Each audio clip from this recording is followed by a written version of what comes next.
Boys, I really want to thank you for coming through and the whole point of funding traders and Apex Pool and everything was to create some. Um, when I moved to Miami, I retired at 28 first time. Well, that was a gazillion years ago.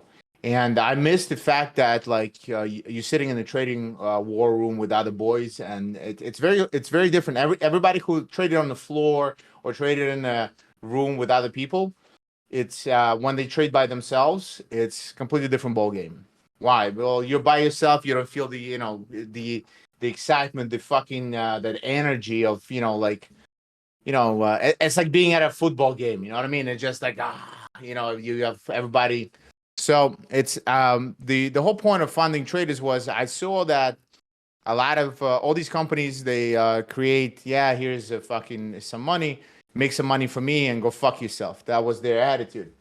And I basically wanted, being a social creature, I'm like, all right, why can't I have both worlds where somebody can make money, but they also can be a part of a team and learn and grow and be in a virtual space where it's still a war room, but everybody is still learning, growing, and belong to a group, that moves together into making money type of just making money and growing as a team as opposed to just struggling as individuals. And it's kind of nice to see that a lot of people. This is our first podcast, and we're just trying to feel everything out. But everybody's welcome to join and ask any questions. And we trade live every day on Discord, showing our trades. There's no hidden anything, and the whole point is when you enable somebody to be successful, not only you enable them to be successful and you help them, you help yourself first, because by giving, you enable your own growth yourself. Because any selfish person, and when we're young, we're all concentrated me, and the reason why you start giving, because once you start giving, you start for example, in Kabbalah, it you start as a small cup, but the more you give, the more your cup grows, so you can get filled more and more and more. So it's nice to create a space, a place where it's not just, oh fuck, I just bought another Lamborghini, whatever. It's nice to have a place where a bunch of guys who are similarly minded, have similar goals and similar drive to achieve financial success, life success, have a place where they can just get together and be men, or women for that matter. And we're not discriminating. And I would make a shitty joke, but I'm gonna continue. But yeah. So I really appreciate everybody like coming through and actually sharing and showing that you don't have to be alone. And trading is a motherfucking it's the devil. It will. Most people think that trading is you against you, trying to game the system, fucking do something. It's trading is very simple. It's you fighting your own demons. That's straight up truth.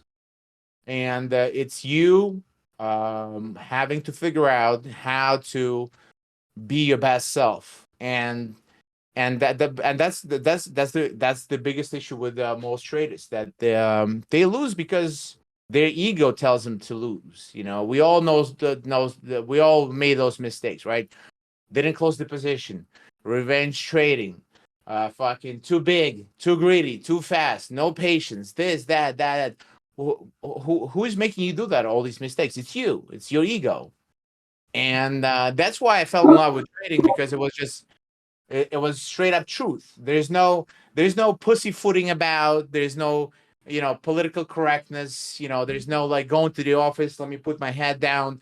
I'm hungover today, and somebody's gonna pay my salary. If you go to the market, it will fuck you up if you're doing something wrong, and you're like, all right, and you learn your lesson. It's a very meritocracy type of based of system, where if you're good, you're good. You will make a gazillion fucking dollars. There's no limit.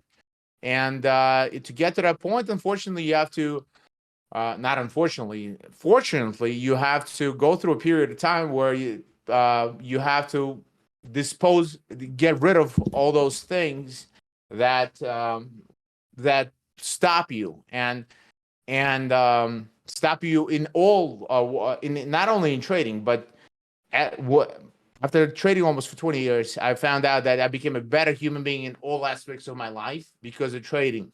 Because I was not a patient man when I was in my 20s. I had zero patience, zero all these things. It's I call it a paradox of trading, where people who get most attracted to trading are those A-type personalities, big dick players. Maybe not everybody, but whatever. No, but no, but a lot of people get attracted to trading who are not simple fucking beta male type of guys, and they get attracted to trading because they do have that bravado, bigger than life personalities. However, to become good at trading, you need to not subdue, but you have to become the opposite of it, specifically for trading. More of a, like let's say you're a kid who knows how to fight when you're 15 and you know how to brawl, but you need to become a Navy SEAL. A Navy SEAL is not walking around the fucking street of Miami or New York or whatever. It's like, oh, I can knock out 20 guys like this, and he just doesn't walk around the streets and knocking people out left and right, even though he can. So that's who you need to become. You need to become that warrior. But people who get attracted to it in the beginning, at least, of things, we all want to. We all have those habits that enable us to first lose and get in trouble, and the gambling addictive personalities or something, emotional personalities, and through trading you actually work yourself into becoming a better human being yourself, and that's what trading allowed me to do. And then you still become a degenerate on weekends, but when Cowboy and Robbie and some other people fly into town, but that's their fault. I have nothing to do with that. They're just bad human beings. Yeah, no, I'm joking, obviously, but yeah. So anyway, um, I'm trying to so at FundingTraders and Apex Pool or whatever, we're just trying to create this space where everybody can get together and learn how to trade and succeed as a team. And it's a lot more pleasurable to see, a group of people fucking move forward and grow as a team and succeed than just you, me type of mentality, right? So every Friday, I hope we can make this into a continuous thing where we do this podcast, where we can share some war stories. Not all war stories. Last weekend we will not discuss. And well, because Catching Pip's wife might be watching the rerun, and then it's gonna be like, this is the divorce bill. No, we didn't do anything bad. He's lying. We didn't do anything bad. Anyway, Well, Stan, I think you touched on some really important topics there, man. Like my trading journey is there some backfeed there? I don't know. Yeah, Stan's echoing a little bit. what? Oh, you got some echo going on, Stan. Go ahead. All right, cool, man. Yeah, man. Like pretty much I just wanted to make quick money, right? I needed some side cash, and I'm like, all right, how can I make quick money? And a buddy of mine is like, oh, I'm trying this whole trading thing over like MT4, MT5, whatever. So I gave it a shot. But me being a lazy motherfucker that I am, I wanted to cut corners and make money as quick as I can possible. So I'm like, all right, what's like a cheat code for this? So then I Googled like most reliable signals, you know? And then I went ahead and I got suckered in. And I say I got suckered because it's bullshit. You know, you're there, you just think, okay, sell NAS at this price, take profit, stop loss, whatever it is. And it would probably work, I would say, like 30% of the time. You know, so I'm like, all right, well, I guess this is a bad one. Let me try another one. And I just kept being suckered. And I'm like, all right, something's definitely wrong here. So then I Googled most reliable signals. And then apparently enough, Apex Bull came around. And I'm like, all right, oh, and it's free too. So I joined like the free Telegram thing. And you know, I started thinking to myself, and like things work in mysterious ways. I'm like, why don't you just start freaking learning, man? Just start learning. And then in that time, Robbie, who I guess had admin privileges or whatever to the Apex Pool, like free signal channel, said, hey, join our Discord. So I joined the Discord. And that really, to touch on other points, Stan, the community really elevated me to actually want to put effort into this. I learned so much just by collaborating with everyone. I learned what smart money concepts is, ICT trading. I learned, you know, different strategies. And that's because of the community. Going back to what you were saying about the cup, right? The more filled you get is the more fulfilling other people are, you know, because of your good actions. And I truly believe in that. You know, and I'm really proud of it. I'm proud that I actually had to work. You know, a lot of people think it's quick money. No, it's not. I've actually learned that slow wins this race, hands down. You know, people are like, "Oh, you should journal." I'm like, journal? Are you kidding me? I don't want to journal. I don't want to go and buy a binder and right or Excel or this or that. I just want to make some fucking money, man. Then I learned that psychology is huge. You know, you refer to your ego. You know, it all has to do with so much psychology, right? I would go in and I'm going to be like, all right, I'm going to make this. I'm going to do this. Today, I'm setting standards. You know, like if I have some influence over the charts, right? Overseeing a candle go up and down, like if I have a say on how it's going to react, you know, and I believe this is a common mistake that people do. You know, it's, as you said before, and other people here, sitting on your hands is the way to go. You know, you have to be patient. You have to react to the market. You have to wait for your setup to come into play. The moment I start forcing something is the moment I've immediately lost. Immediately. I lost before even pulling the trigger on a trade because I'm trying to force the chart to look pretty my way when it's an inconceivable, impossible plan. Because the market's going to do what it does regardless of how I'm feeling, how my day is going, you know, how desperate I am or how filthy rich I am. It doesn't matter, you know. And it's really taught me to be even keel. That the more I separate, it's people are like, oh, you have to separate your emotions. Okay, well, we're not robots. We are emotional beings. It's training the psychology. It's training oneself. And I'm sure like that's how you were able to apply the trading in your life, being patient, you know, reading the charts, you know, analyzing. Sometimes, you know, I don't even take a trade. You know, I what I like to do is I like to set up my charts and I have alerts. And if it hits it, I look, I go, okay, it's game time. Monitor the trade, pull out and profit. That's it. Even if it's $1 or tens of thousands of dollars. Patience, psychology, and community, and putting in the damn work. Putting in the damn work. Not relying on anyone but yourself. Absolutely. And helping others is absolutely key. Well, I think to tie that in, Jose, would be to say that the community itself, at least the community that we have, or maybe any other trading community aside from ours, is going to give you the opportunity to learn all that stuff and learn those lessons a lot quicker than you would on your own, right? Because let's say, for example, nobody here ever joined the community and we didn't have the opportunity to bounce ideas back and forth and talk about different trading psychologies and different principles and so on. Or what we'd have to do is we'd have to go pick up different books and we'd have to read all the way through books like this and like Trading in the Zone. And on top of that, I'd say 80% of it would be learning from your mistakes on the charts, right? So the opportunity that we have by having a community similar to what you would have, like Stan said, on a trading floor at a firm or something, is the opportunity to learn from each other. And like somebody who's been in the business this long, like Stan has, for to learn lessons from him that he's, you know, might have taken him 5 years to learn, but I've only been trading for a year, and it may have only taken me 3-4 months to learn a particular lesson that may have otherwise taken me half a decade to learn, right? So like that's where I think the key benefits to having a community like this come into play.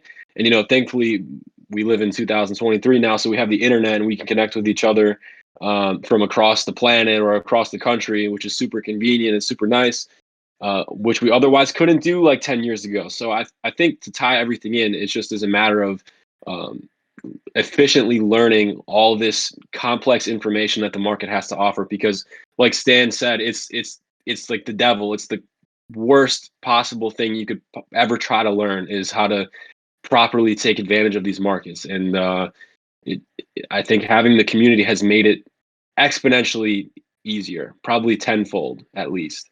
Absolutely. I wish, like when I moved to Miami, and it was once I wasn't in the rooms with other boys shooting shit and trading, blah blah. It was a completely different ball game. And again, it was 2010. There was no trading chat, blah blah blah. There's no, nobody to talk to. It's just me sitting in my underwear, fucking trading, making money, and then spending whatever $5,000 on stupid dinner just to be. But it was weird because like COVID kind of changed everything for everybody, because now you're okay, um, working from home. But before that, everybody had to go to the office, especially like 2010. I know this was like fucking gazillion years ago. People can't relate. They don't remember that, you had to sit in a car, drive somewhere, fucking do some shit. And I was, one of the first people who actually didn't have to, like, it had to, work, go anywhere to do anything, just and work from home, because once you're connected, once you have internet connection, you can trade or whatever. And it was weird because for the first time in my life, like, I don't see anybody. I mean, I had my, a girlfriend, blah blah blah, but like, you literally, now you're isolated, just you and the computers, instead of you being in the room. And then you go for drinks, and then the shit that we're gonna cut out and not gonna tell anybody about. Stupid strip clubs, fucking blowing money, blah blah blah, and doing degenerate shit. And then all of a sudden, all that gets taken away. You're like, all right, it's 6 p.m. and I'm done, and like, what's going on? And all you did was just sitting in front. Anyway, but this became now a norm, and it's awesome to have in a community where you can, where we all get together, and we don't have to be by ourselves, literally sitting in our rooms trading by themselves, and actually learn a thing or two. And like Peter, for example, he's been trading for quite some time too, and he just recently passed. He recently just got funded. He got a little sneaky because he's too experienced, so he did like 7 trades of the 8 trades and immediately passed. But that's because he's been around the block. But that around the block costs, probably cost you quite some time to learn how to be, right. And most people don't understand. Exactly.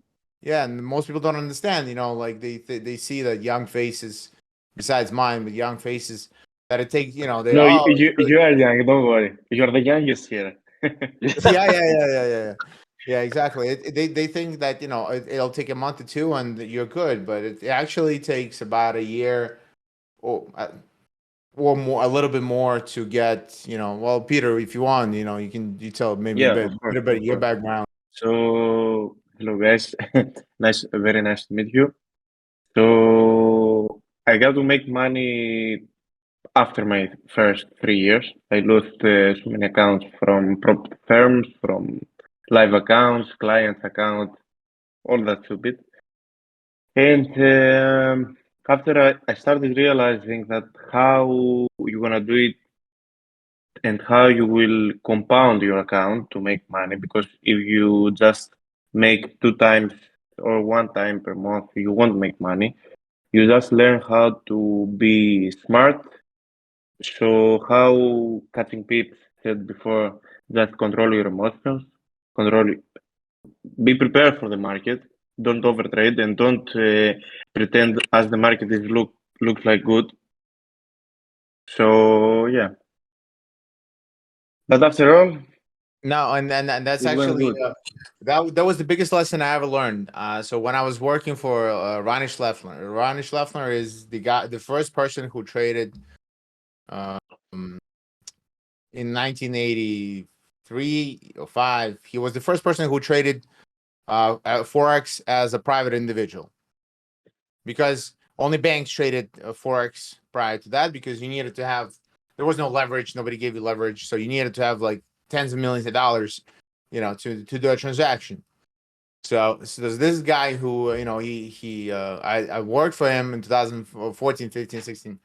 And one thing I learned from him, it was the biggest thing was that that I would come in, I'm like, oh well, it's 7 a.m. I need to work, pa pa pa pa pa. Yeah, a lot of people come from this grind mentality. We listen to Gary Vaynerchuk or whatever. You need to grind, you need to push, you need to this. And it's completely opposite in trading. It's not about grinding and pushing, because you're going to start forcing trades and you're going to lose money. So he would take about like 2 trades a week. He would like, on a Wednesday, he would take a trade, and then whatever, Friday, let's say. And I would take like 5-7 trades a day. And at the end of a week, I would make this much. And he, from the just 2 trades, he would make this much. Even percentage. Obviously, he was trading like a fucking, his account was much larger than my allowable my limit, but he would percentage-wise would make a shit ton more money, because he would just sit like a fucking hawk, like and just stay and watch and watch and watch and watch.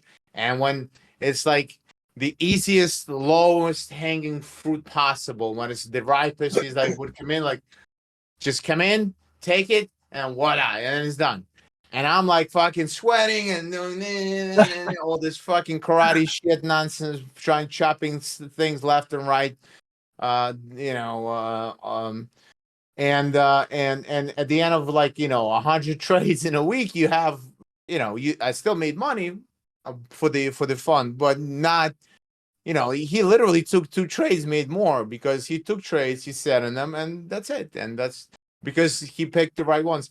And the reason why we all do that is because as young kids, first of all, we want action, and like I was talking about, we want money, nothing else. Yeah, the A-type personalities, we think that we need to work, and society teaches us like, oh, you got to grind, you got to come to work 27 hours a fucking day, and then never sleep, and then shoot up fucking crack into your eyeball, and never sleep again, or whatever the fuck, whatever they tell you in this room. And trading is completely opposite. You got to like literally go from that ADD, ADHD super personality to just like walk back and be like, all right, sit. And it's very hard to sit on your hands when it's like when there's all this action, lights are going on. I mean, I have like 3 monitors, there's lights and everything is blinking like a fucking casino. But by the way, this is why casinos have all these lights and blinking shit, because you emotionally get triggered. And it's very hard to stay calm and in Zen mode and just actually, now this is the kill, and you just go for the kill at that moment. And that's what, from 1 or 2, 3, 4 trades, you actually make more than, people who take 100 trades and you got nothing for it. Like like Peter, he literally took 7 fucking trades. I think it was like 1 loser, and 6 trades, 1 loser, 5 winners. Yeah, well, yeah, and get it right, man. Yeah, Can we touch on that a little bit, Stan? Peter, would you mind like maybe sharing your thought process and how you managed to take so few trades and have such a good win-loss ratio? I think he had 2 women sitting next to him, enabling him not to. No, I wish. So my strategy is very simple. I don't trade with indicators or something, just a simple break and retest only. My stop losses are not more than 1% per risk per capital, and no more than 10 pips. So I will try to make it to be 10 pips to 1% from the capital. So my profits will be 5, 10, 11, 13, 15% or 6% from the account. So yeah, so I don't trade I don't execute more than 2 trades per day, just 2. Max loss per day is 2% for the capital. Okay, so you risk 2% a day. Yeah, max. Okay. No, but he's saying he doesn't take if two, and that's nothing. That's what I was trying to say about like my ex boss, right? He would just 1 or 2 trades a day. If shit's not working out, just fucking walk away, because we always think, oh, gotta, your ego gets involved and you start revenge trading or trying to prove something. You ain't gonna proving shit to market, right? You're just proving shit to yourself, and you start getting into this loop. And yeah, sometimes you win, and your penis grows by 2 inches all of a sudden. but most of the time, it gets clipped, bro. Like if you look at the 100 trades, yeah. So it's very important to actually that's a mark of somebody who actually been in the market and been beaten like a fucking rented mule, is to know when, like, fuck, I just I took 1 trade, I took 2 trades, and something, I'm off, and instead of like prove, because, and that's what society teaches us nowadays. Like, no, but you gotta persevere. You gotta. In trading, it's completely different. It's not about your persevere. It's like literally walk the fuck away, go for a walk, and come back tomorrow. Recharge, new state of mind, new emotional, palette, if you will, and that's when you're gonna actually read the market better. And you can return it. Everybody thinks that market is gonna go somewhere. If they're gonna miss the trade, there's always the next trade, So if I can add to that really quick, that's one example of how I think the community has been, at least anecdotally in my case, very helpful. Because like, for example, to that particular point that Stan made, 6 months ago, I would have thought, or maybe 3 months ago even, I would have thought that I need to be spending more time on the charts, more time executing trades when I don't see anything obvious going on. I would think that, well, I'm missing something. I need to look for something to take here, because clearly this is due to a lack of skill and lack of experience on my end, why I'm not finding anything. So therefore I need to work harder to take more trades. But when I would bring that point up to Stan or to other experienced traders in the group, the response 10 out of 10 times would be that you need to go walk away, because if you don't see anything obvious from everything that you've learned so far, then there's nothing to take. Because the way that I think about it now is, for example, if you have price here in the middle of your chart, and you have a buy opportunity down here, and you have a sell idea up here, what's the point of sitting and looking at the chart when all that price can do is one of 2 things? It can go up towards your sell area, or it can go down to your buy area. But regardless of what happens in between when it gets there, it's irrelevant, because you can't take advantage of any of that price action until it reaches that sell opportunity or the buy opportunity. So you have no clue and no idea as to what was going to go on in between. You just know that once it hits this zone or this zone, that's when you're going to take action. So there's no point in sitting at the chart and watching. You might as well set an alert and go do something productive. But my point with this whole thing is that, being an inexperienced trader, or more so inexperienced a few months ago, I would have thought that I need to be spending more time looking at the charts and seeing what's going on, when in reality, you shouldn't feel bad about like, quote unquote, not working hard enough, or whatever the case may be. It's completely paradoxical when it comes to trading. There's no shame in walking away and not spending that much time staring at the charts. Now it's one thing, I would say, at least again in my case, when I first started trading, to take a lot of time to study price action and how different candlesticks react to one another, and so on and so forth. But once you have a certain level of experience, at least in my estimation, I think it's best that you take as much time away from the charts as possible, probably, as opposed to the inverse. So that's just my 2 cents. Well I said. absolutely agree with you. And I also think it's very important, and everyone touched on this in their own different ways, is to know what type of trader you are. Like Stan and Peter and Robbie they're all completely different types of traders. And what may work for somebody is you're just not built that way, and it won't work for you. And what's helped me discover the type of trader I am, believe it or not, is journaling. Trying different methods, getting my feet wet. And then I can look back and say, no, this does not, like, the swing trading does not work out for you.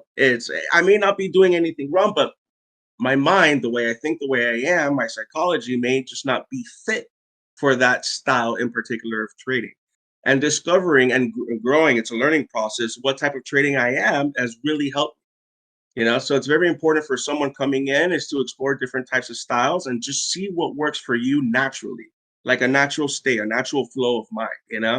Well, the same way that anybody in the workforce, right, should find a job that fits their particular temperament. You shouldn't be, again, if you're like this type A personality guy, you shouldn't be bagging groceries at Giant Eagle, right? You should be going to do something a little bit more ambitious because you're not going to be fulfilled based on your own temperament. It's the same principle when it comes to trading, in my estimation, right? If you're relatively impatient, yeah, you're going to have to develop a certain amount of patience in trading in general, and you're going to have no say in that matter. However, it might not be in your best interest temperamentally to start taking week, 2-week, month-long positions because you're going to want to blow your brains out. And that's how I feel about those particular things. I'm not a patient guy, whatever, but trading itself teaches you enough patience to at least sit in a position for a day or to see what happens when things don't go your way, or to hold a winner for longer than you might have, or maybe not to cut your losses too soon, or to cut your losses, whatever. But like you said, Jose, that like you need to find what works for you, because we all have different temperaments, and it's cliche, but I found it to actually be true, because I didn't think that was the case when I first started. I thought there has to be one secret, like algorithmic method, trading principle that's going to work, right?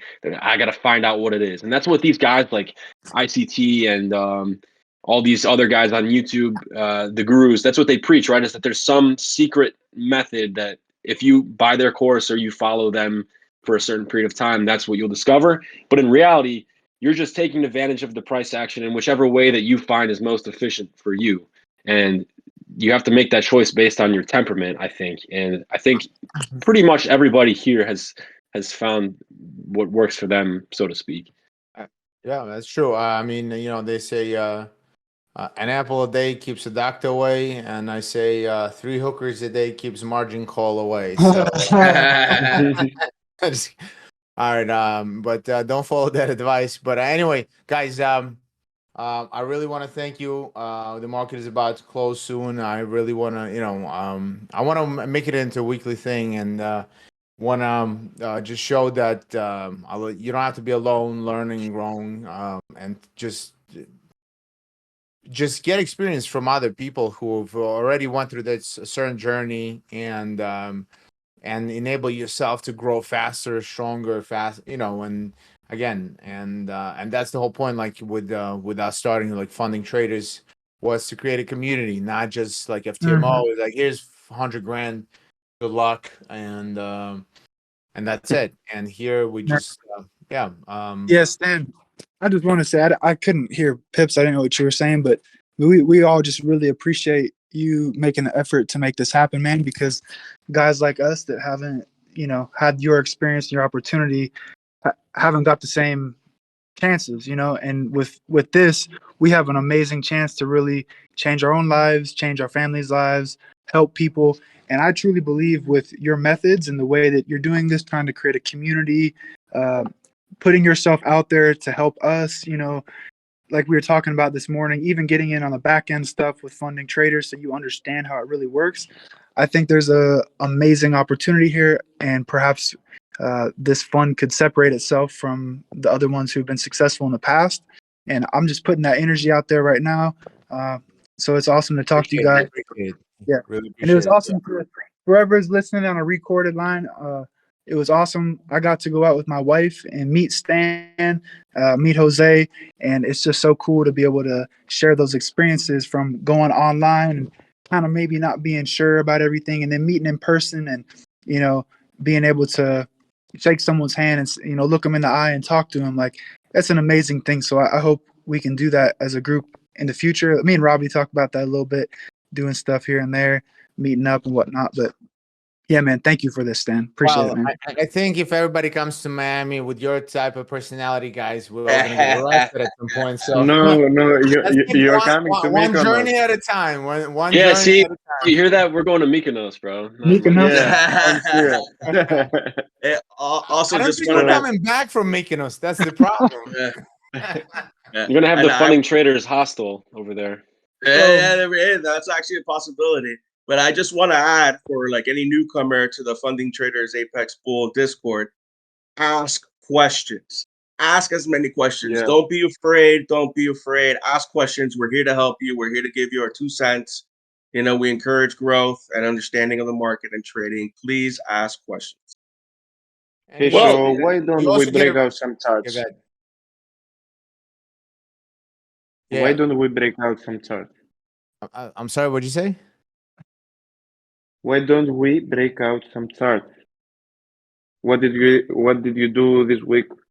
Some analysis, Oh, well, some I think trading right. from So this week. that's the whole point, by the way, is you know, let's say you've been trading for a year or two, and there's a place for you now to come and see, like, all right, this is how I'm looking at the market. This is how Peter, this is how Robbie, this is how Jose, this is how Cowboy's looking at the market, whoever, and everybody has their own little things. And we all have different personalities, different temperaments, different, obviously psychology. They're looking at the world.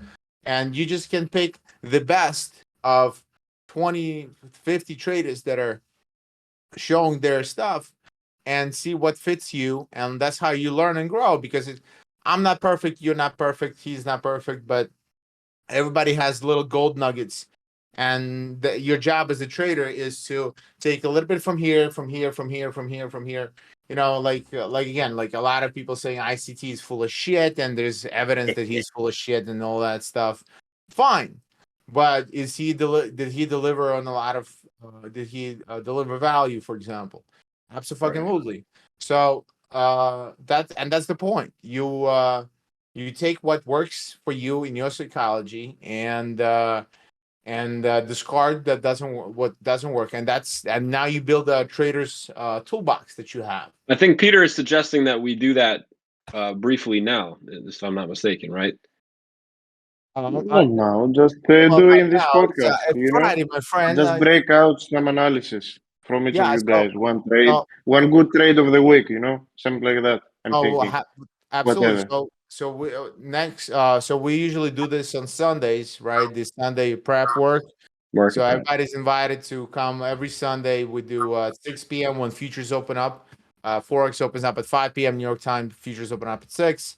So we do a brief 20, 30-minute analysis, a week ahead type of, analysis to see what we can find. And that's what you do. You see you identify opportunities, and see what could possibly happen. If it doesn't happen, it doesn't happen. If it happens exactly how you thought it was going to happen, that's when you execute, and that's it. And you sit on the hands the rest of the time. But anyway, everybody's invited. We trade daily, and this is what separates us from everybody else. We share our screens, we share our trades. You get free fucking knowledge that all these morons charge you $5,000 for. Buy my course to jerk off and blah blah blah.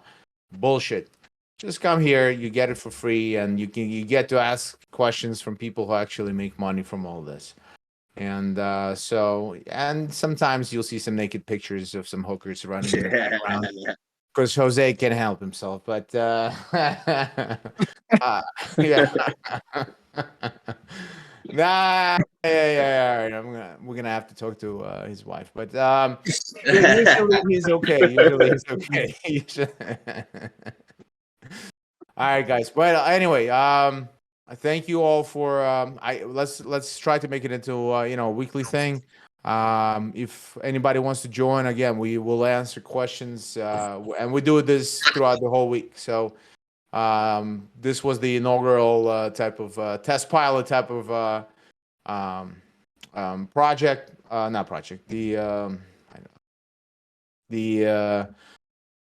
video, whatever podcast, but we want to try to basically enable other people to grow and learn, because it is lonely and people don't know left from right. So if you see you see people who actually been around the block and we can help you somehow, it'll be our pleasure to actually help you in a way to make somebody better their lives, because if you better their lives, imagine how I feel that I help somebody improve their life. It makes me feel better too. So and that's the whole point of selfishness of capitalism. It's not that I'm a good guy. It's just you make money, I make money, we all make money, we're all happy. I don't need to be like, oh, let me not have any fucking starve myself to death while you are becoming rich, or vice versa. It's you become rich, I become rich. We all go both on the boat party. There's illegal substances there. We will not partake in any way, and do not look at that big booty girl. And but you get the point, right? Jose can't even look at the camera. Look at him, terrible, falling apart as we speak. Lives in Miami, and then Jose is like, "Oh, there's a boat party," and Jose, Why are you picking on Jose so you're much, fucked up, man? man. I don't know because Look. It's not that he's picking on me. It's like he's He's just red. stating facts. He's stating facts. Okay. I really, I no, wasn't no, there. I wasn't there. I don't know. What he really does have an amazing wife, and it it's just super blessed. I'm busting his balls because it's all of it is not over the top, not true. Maybe 10 years ago it was very true, but now Right. he's a changed man, and no, for the good part, because. Mhm. But you young bucks, if you want to experience the Miami lifestyle, good luck to you, because they'll chew you up, man. That shit will yeah. Well, what's Hey, interesting, whatever right, happens, is that having no money to trade with, and having to take all this time to learn and spend all this time, like not grinding in the traditional sense where it's like you have to be doing something all the time, but like you're spending all this time focused on one particular goal and you don't have time for distraction. It's like it's kind of trained my brain to not care so much about going out and being places where I shouldn't be, and like That's exactly right. drinking and Yeah, all for that sure. type of shit. So I feel adequately prepared to have the opportunity in front of me and be tempted by, like, spending thousands of dollars a night on a club or whatever. But yeah, I mean, like, learning to trade and learning the patience and all that shit that you were talking about earlier. I didn't think that it could apply in other ways besides maybe just a little bit of patience here and there, but I think it does, to be honest. That's Yeah, and how I feel. man, I would also say that as I've been trading and growing, I've just learned the truth behind money and just how it's important to us in our culture and our society. Like, we need it to live and survive, but you can make it and lose it so quickly. It's just a man-made thing, you know, and that is such like that brings so much peace and knowing that, and just seeing out, even seeing how the manipulation in the market, all that, but seeing other people, other careers, other professions doing things, and like just realizing maybe the time that we are able to spend trading is just so valuable and it's so efficient, and that's like a huge blessing, you know. I gotta say one thing honestly. Trading is the most brutal thing in the world that I found personally, because it makes you face all your demons, Yeah. Well, and not and if you were to check out my chart that I'm streaming live right now, it actually wicked into my buy and did not take it, and it's doing exactly what I wanted it to do. I would have been up. Oh, so you didn't get filled on that? I didn't get fulfilled. I would have been up $2,000 right now. Would have closed it. Yo, I can't hear you, Jose. I don't know why. Oh no! But we can hear. I think we can hear him. What do you? I think you It's muted just him. me. No, I don't because know how. you How do you unmute? right click on him, because we can hear him. yeah. So trading is a devil. Look at that. Yeah. Isn't that the worst, dude? When you have a trade open and it should have filled you and it just does exactly what you want. It's the worst, man. Right, look at that. But The fucking funny. worst. We had Brian actually he was in the circle, and he's literally posting all of last week. He's posting like maybe 7 trades, all miss his TP by like 0.0001 pip or some shit, Oh, and then goes to his stop loss while he's sleeping. And oh, it's like, Wow. oh, yeah. It was brutal. Like when ouch. it's like right there, because you're that precise, right? So so that's why I allow a margin of safety. So if again, there's a law of big numbers, right? So a big dick player on the Wall Street is like, all right, buy Tesla at 100. what do you got to do? You got to fucking, if you have an order, you got to be at 99.89 cents because, you know what I mean? So you have to use that to your advantage, obviously. And you But got to be willing to sacrifice maybe some profits here and there. Like I've learned in the past few weeks, Yeah. at least, I've learned that taking profits a couple points earlier than you would normally, or that you have your TP set to, there's nothing wrong with that. Because I used to beat myself up over like I took my profits off at halfway to my take profit, and then it went all the way to my TP, and I could have fully TP'd or whatever.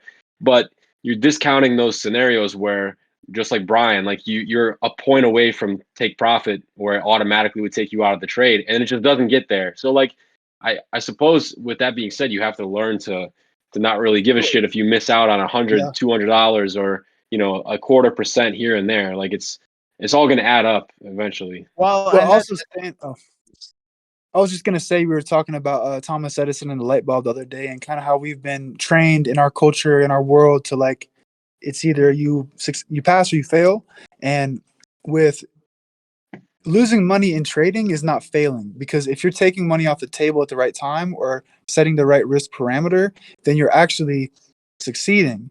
And if you've mismanaged before and you use that as an opportunity to learn, it's that's an amazing thing about trading. Like you said, Stan, you can face your demons, but like also you have to look yourself in the mirror for every decision you make and be accountable to that. And we can grow a lot just in our lives in doing that. And it's also helpful to grow in your career, being able to take complete accountability and not have to worry about the boss down the hall who doesn't like your wife or whatever. Like none of that stuff matters in trading. It's all you versus you, you know?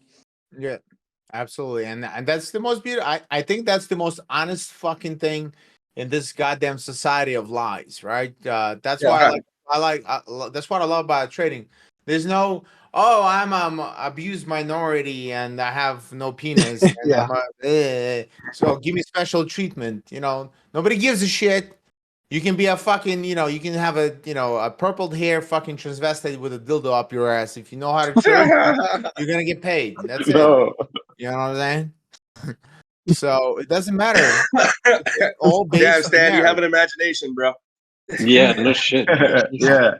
Well, what's All right. interesting, right, is that everybody who talks about it, everybody who says that they on YouTube and social media and all that, everyone who says that they're a good trader and is always constantly advertising that they're the best trader are Yeah. usually full of shit. And like the weirdest thing was realizing how full of shit those people were, and that there's so many like really good, really wealthy, and really successful traders who just don't ever talk about it, and you don't Yeah. know what their names Yeah, are. Of because they course. talk about hookers. That's why I talk about that. Yeah, yeah, they're busy with other things. Exactly. Yeah. All right. Fair Well, first of all, Robbie, you can't sit like this, and he's like probably pumped like 20 cc's worth of All right. steroids. He's like a fucking, just and all right. Next shot, we're shooting Robbie at.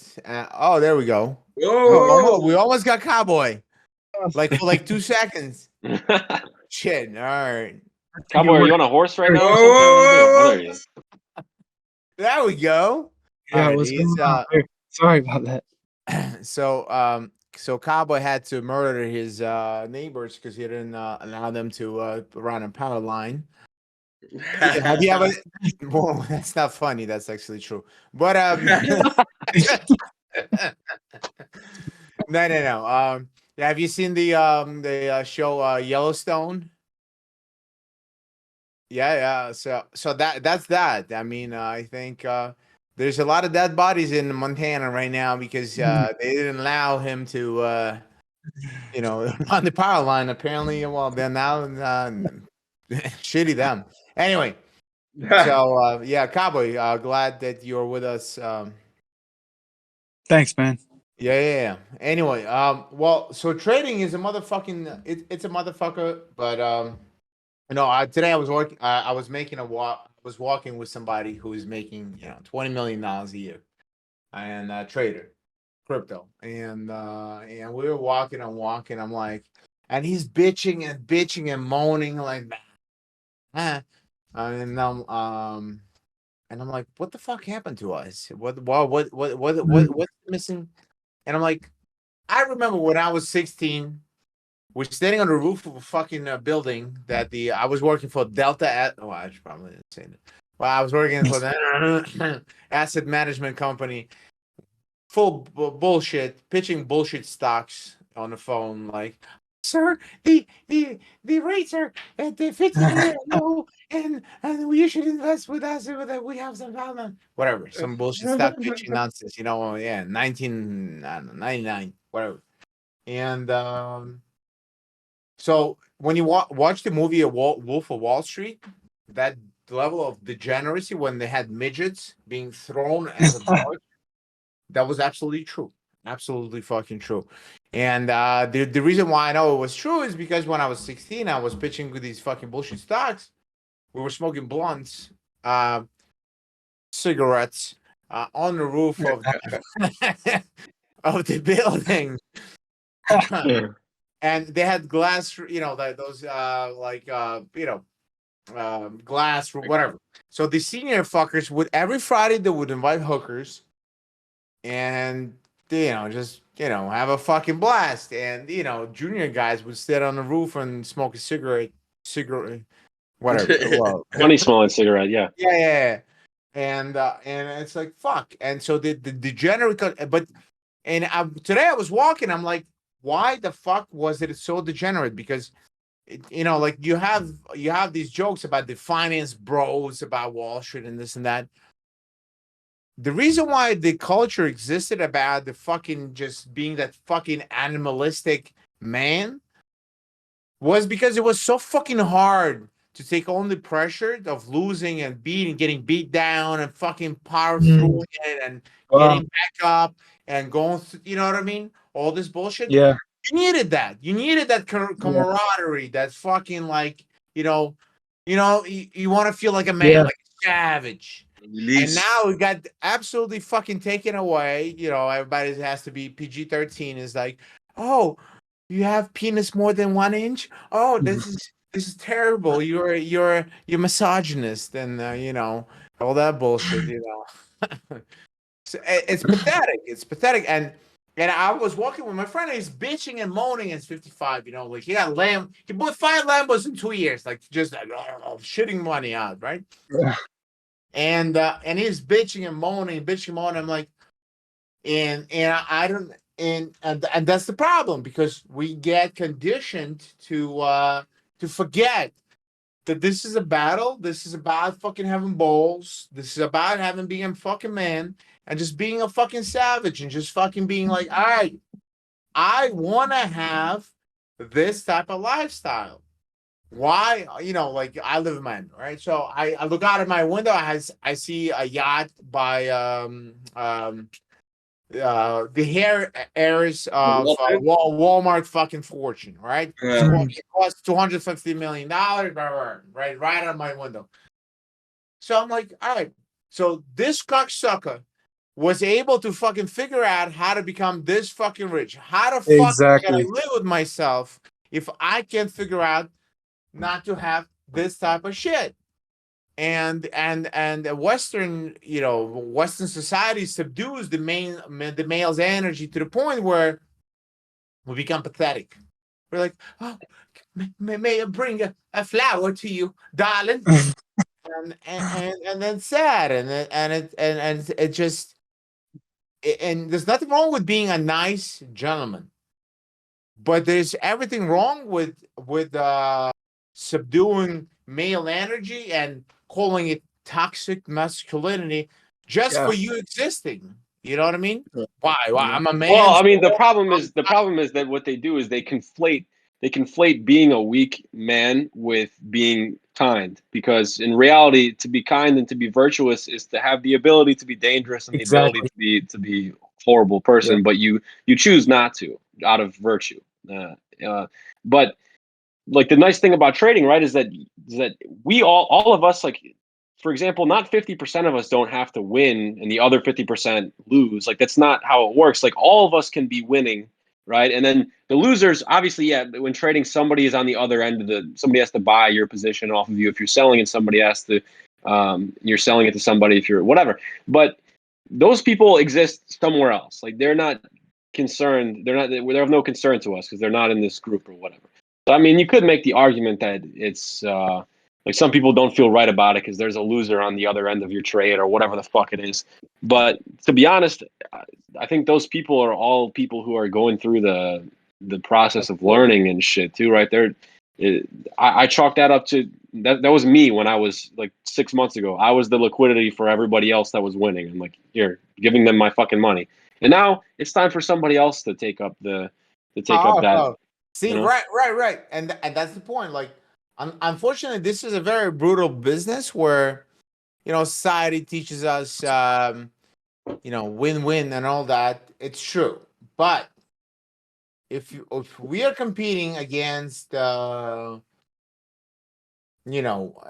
it's basically it's my best fucking decision making against somebody else's best decision making, and you literally have to and there's nothing wrong with feeling fucked up about being amazing at figuring shit out. Why, like we've been beaten down so bad that we like have to apologize for being strong and all this. Fuck that. No.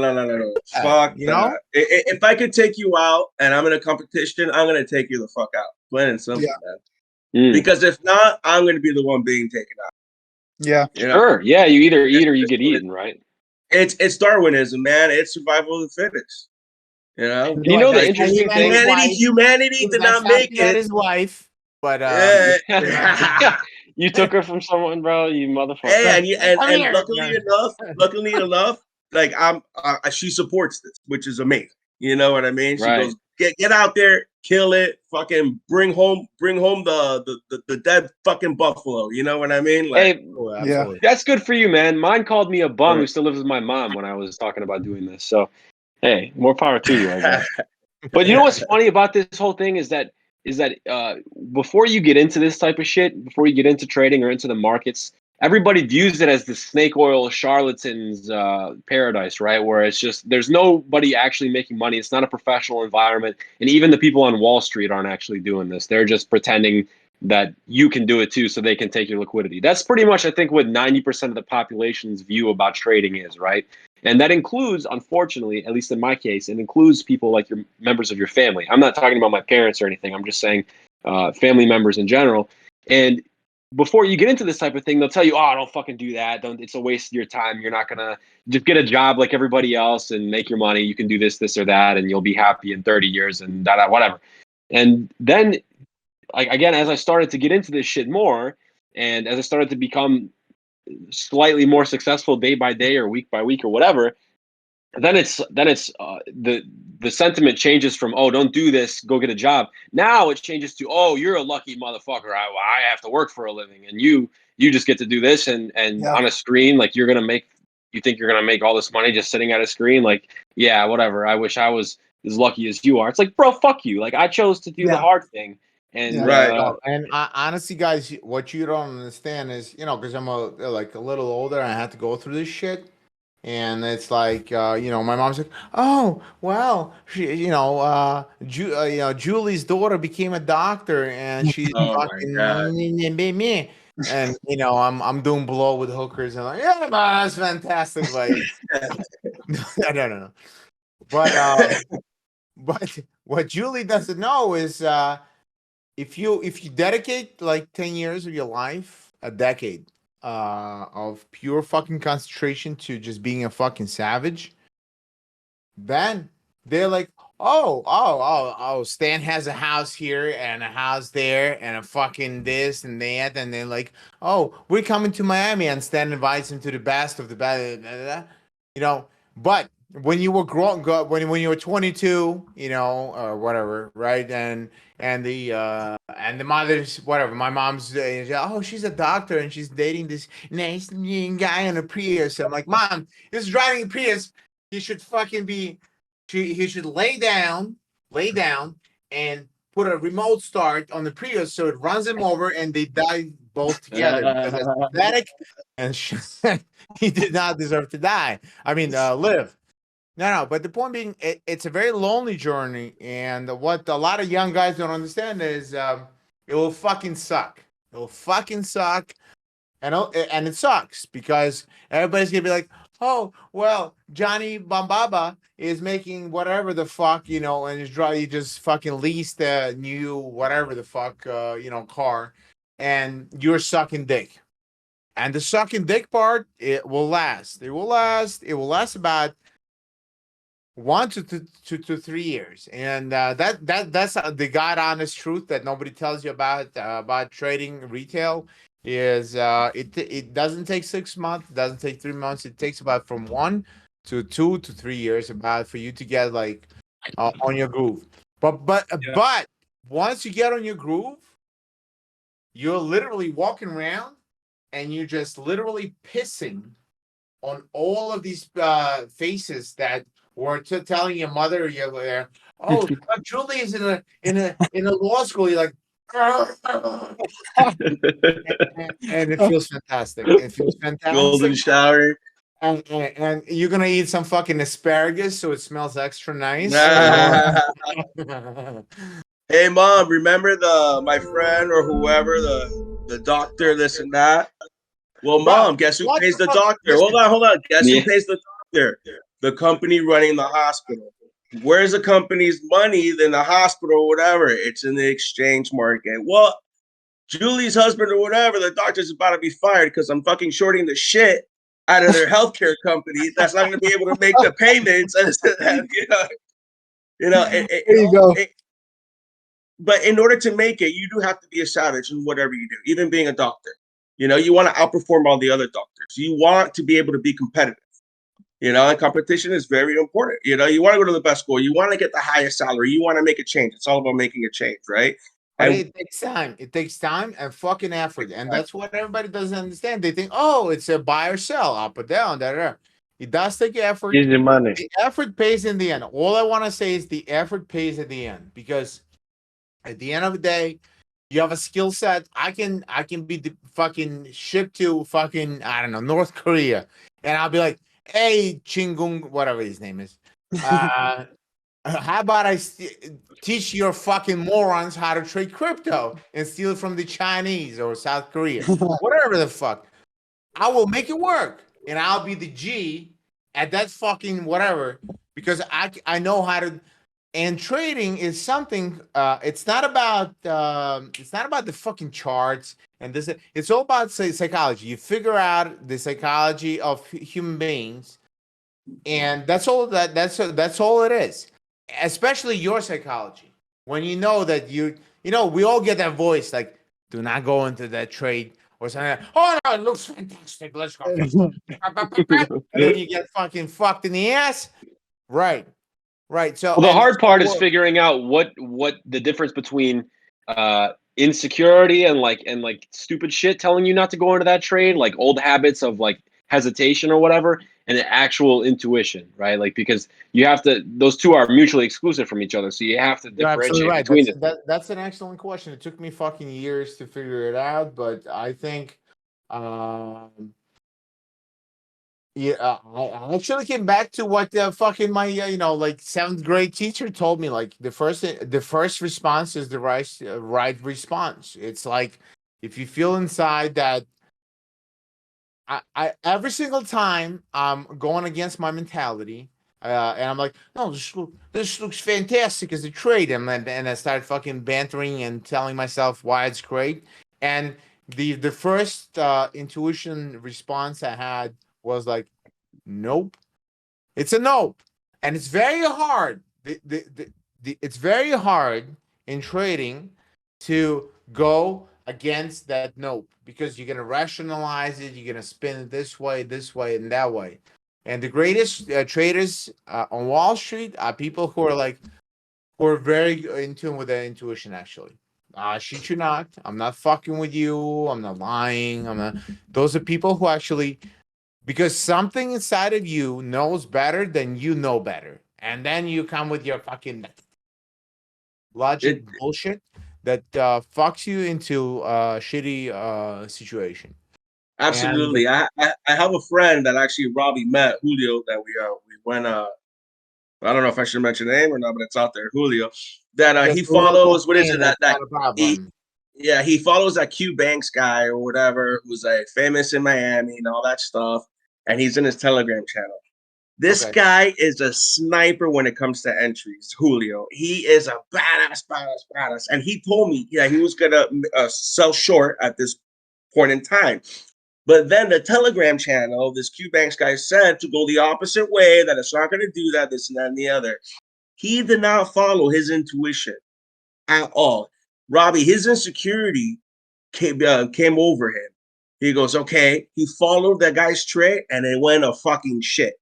It all went to hell. Because a lot of people are convinced because of the Lamborghinis, the big talks. Let me show you my MetaTrader, like this. And it comes out like this other guy, Lambo Raul, whatever. It comes out that he was in it with the broker, that his MT5 trades were fucking bullshit. It's all facade. All bullshit. And if you don't believe in yourself, get the fuck out of this game.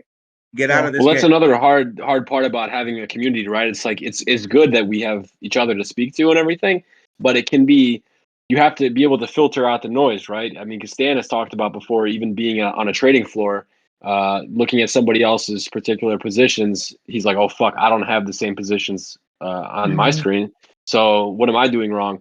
But like, you have to remember how different we all are from each other, and that's hard to do. Like, if Jose is going long on gold and I have a short position that I want to take, it's hard for me to be like, well, fuck. That means one of us has to be wrong. Like, one of us is going to be wrong as far as our bias goes. And that's a hard conclusion to come to.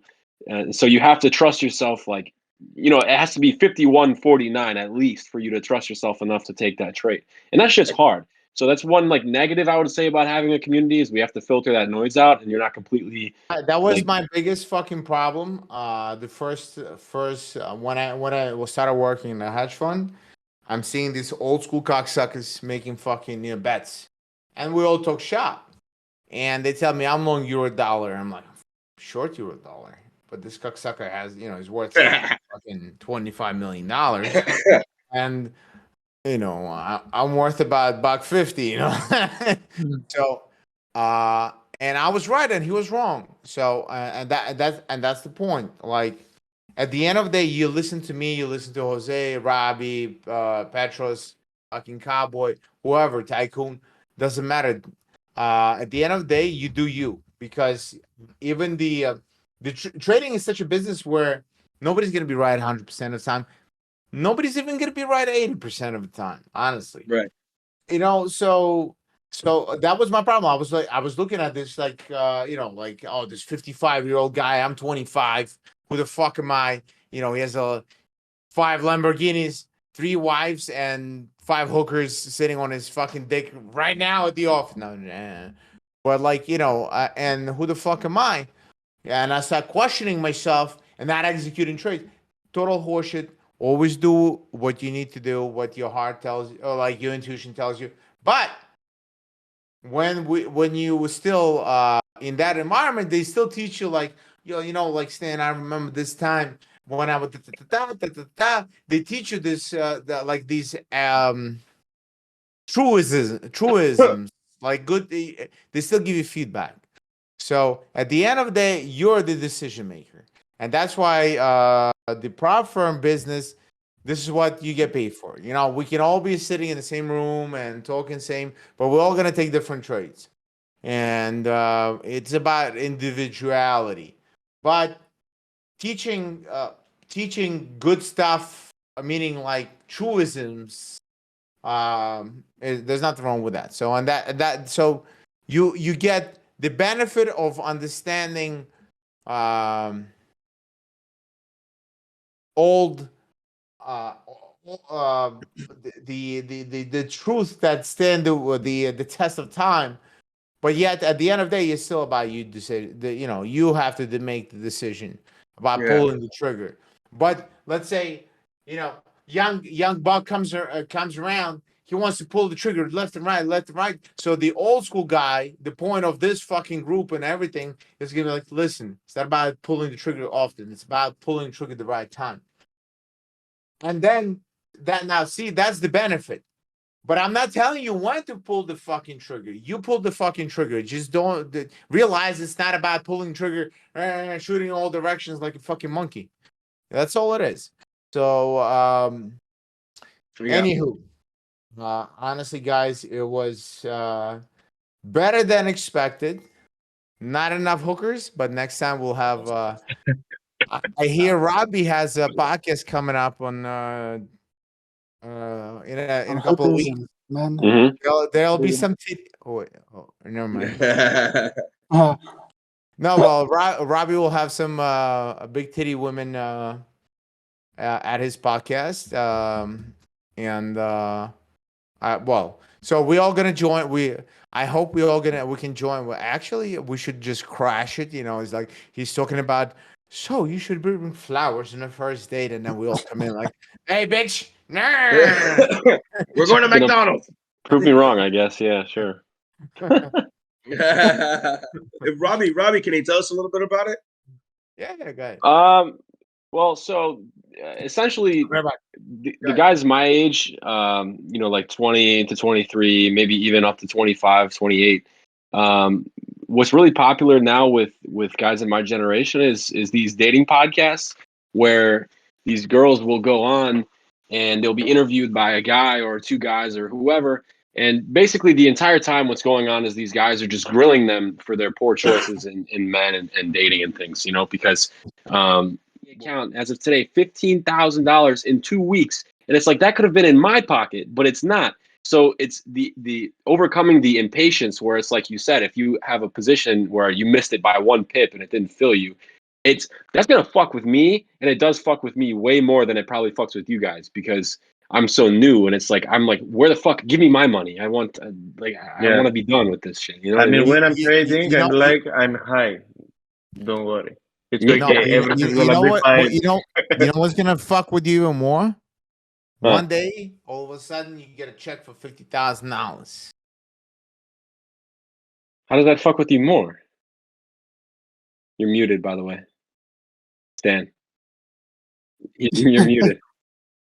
He's on All right, point. yeah, there you go. I understood everything. No, so the day you make 100 grand on, like you get a check for 100 grand, you're like all of a sudden, oh, now you know. You're gonna obviously, invite us. so now, but no, but you get that fucking, you know, like you're like, do I do the right thing? And you know, put it down for, you know, give 20 grand to my dad and my mom to just say thank you, right? And put 80 grand to buy a property, or I call Jose and Stan come to Miami, and then I'm like, fuck, you know, there's and you know, yeah, and you can blow through. I blew through 80K maybe less than 24 hours at some point at 11. You just, you know, oh man. yeah, no, it's not. Oh man, it's more like, yeah, Oh, I- baby. Yeah. I just it's yeah, I'm the. Anyway, yeah. So, but that shit comes, and that shit comes if you do dedicated work. And what you know, like, and that was my point about so telling all these stories about fucking these fucking, you know, old New York Wall Street fucking motherfuckers, fucking hookers and all whatever. It was all about to make you feel that you can be on top of the world, and you will get on top of. What the fuck you do with that one once you're on top of the world? It's your prerogative, right? You can, you know, split it half and half, whatever. But you can do it. You can, because I've seen dumber people than in this group right now, dumber than me, fucking and smarter than me achieve absolute fucking amazing success just by sticking around. And that's what this business is all about. Sticking the fuck around, because that's what that's what universe is testing you. How bad you want it. How bad do you want it?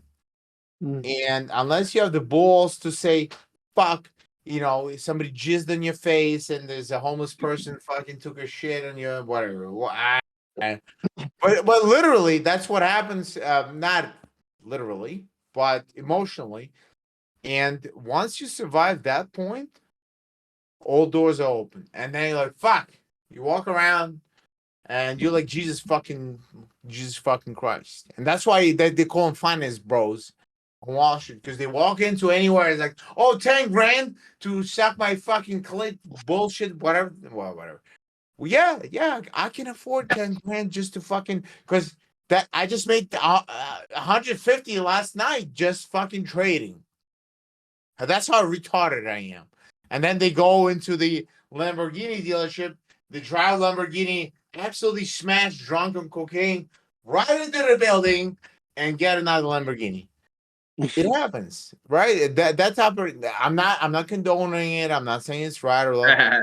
All I'm saying is, but all these people, who we judge and think that they are morons and this and that, these cocksuckers had to put in the work.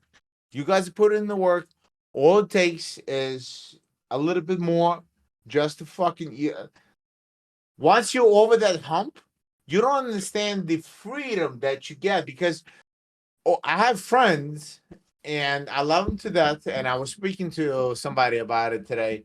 They make 250, 350, whatever the fuck they make working for like, a high-tech company. And they have to work 12 hours a day and they got the meeting. And I'm like, I don't have to do any of that shit. I had to suck dick for a long time as a junior Wall Street guy. But now I don't have to listen to anybody. I can be in fucking Africa if I wanted to. I got a laptop and I'll be the top G over there. That takes but going through that fucking pain where the initial stages where you get beat up sucks. It sucks. It does suck, and that's the whole point. Because life is testing you. How bad you want? How bad do you want to be independent? Because most people opt out to be dependent. They get $200,000 on the credit card. They can afford the fucking whatever. 7 Series B BMW, some kind of house, a wife. Then which Jose then walks in and is like, "Would you like some plumbing?" And they're like, "Oh, you're big spender." Well, that's probably the main appeal of trading, right? Is that everybody who has gone to do good things in the markets are probably some of the most motivated individuals as far as achieving independence, right? Like some other people might have other. It took you fucking fire and ice to go through the initiation. It beat the fuck out of you, and that was the price. You had to pay the price to be part of the community. Beat the fuck out of you, and it sucks. Do you know what the price is? It's very simple. It's like your daddy or your mom tells you, "What the fuck are you doing with yourself? You fucking, cousin Joey is doing fucking, I don't know, construction. He's making 100 grand, and you moron are sitting here paying fucking something for something, blah, blah, blah, blah, blah." And to withstand that barrage of nonsense, it's very fucking hard. Very hard. Because your mom is going to tell. But what the fuck does your mom know? What the fuck does your dad know? Did they make $100 million? No. So why would you listen to them? Can't. So you have to invent your own path.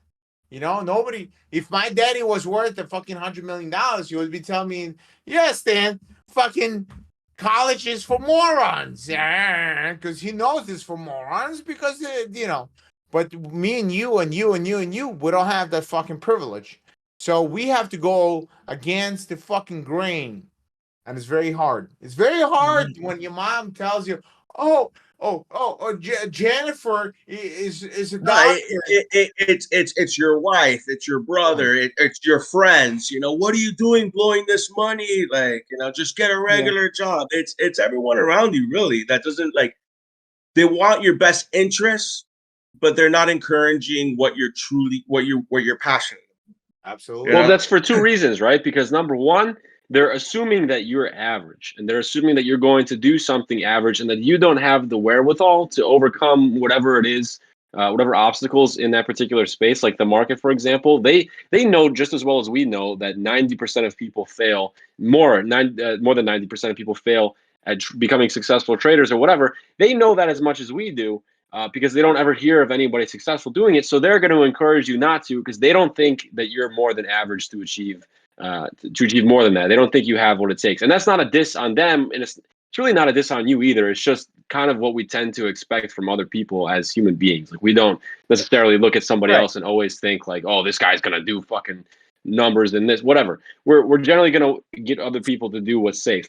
And number two, like you said, Jose, it's out of a place of love mostly, but secondly, as well, that you didn't mention is the fact that they also want to make themselves feel better about what they're doing, right? Because if they encourage you, man, like that's why 1 out of 10 family members or friends or whatever are going to tell you, like, go do that thing, like go spend your time focused on doing something better.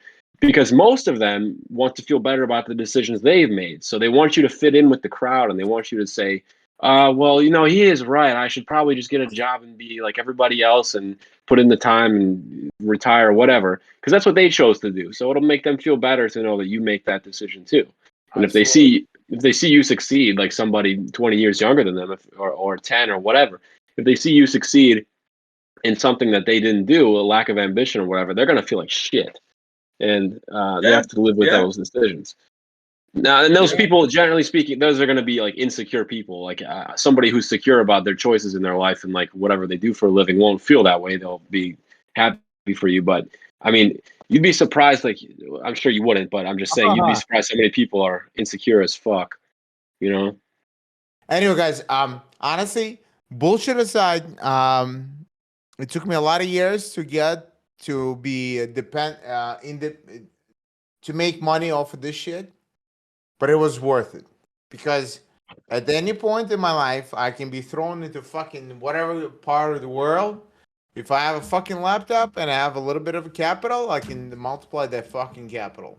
So this skill set is for life. Not only that, I tell everybody one thing. Yeah, if you ever have a kid, if you have a child, the best thing you can do is fucking pay for their tennis lessons. You know why? Because you can the minute you go to any fucking tennis fucking place in any part of the world, you're gonna meet who's who of who's who. And that, I mean, I was doing $180 on a fucking a causeway in a Porsche, drooling out because I was fighting with my girlfriend. The fucking cop pulls me over. I show him a card of chief of police, because I met the chief of police because I play tennis, and he needed a partner. So I let him win once in a while. He's so whatever. I show him the fucking card to the cop. I have drool coming out of my mouth. It was Christmas party. I got into a fight with like I'm talking like Arnold Schwarzenegger at that point. Get to the chopper, was it?